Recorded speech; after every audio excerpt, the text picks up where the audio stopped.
Welcome to another edition of Leadership Bites, a bite-sized topic for leaders. Thanks for joining me today. My name is Paul Dean, and today's edition of Leadership Bites, I'm going to cover delegation. And in particular, from my 25 years of experience as a people leader, I'm going to share with you, from my perspective, some simple thoughts for you to consider that I'm sure you'll find beneficial. Now, delegation is defined as the process of assigning or entrusting to another person a task or a duty. In delegation, I believe there are two roles. I like to call them the giver and the receiver. Now, in most cases, we think that delegation is for the benefit of the giver. I've got too much work on.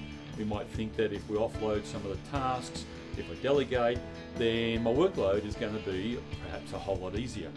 But I believe as a people leader, the art of delegation is more for the benefit of the receiver. And in the short term, the workload of the giver isn't reduced. In fact, the giver should be more focused on ensuring that the receiver is going to benefit. Not just immediately, but in the long term. And I believe delegation is part of building people around you. So when you delegate, you should be passing on the authority, the responsibility, the accountability of what's been handed over. But to do this, you need to create an environment whereby the receiver is set up for success and will continue to grow and flourish. The primary aim is always long-term, to build people, both in their capacity and capability. Now, with this in mind, everything you do has to enable people around you to grow.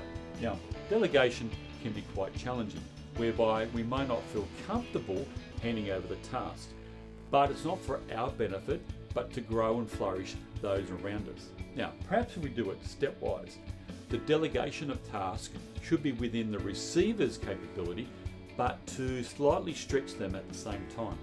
It's kind of like teaching a child to walk for the first time. We don't just stand them up and expect them to walk.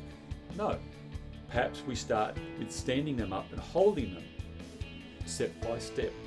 Therefore, the ultimate outcome of the effective delegation process is the multiplication of the power in your team by allowing others to take on authority and grow in a safe environment. I hope this has been very helpful, and thank you for joining me on this edition of Leadership Bites.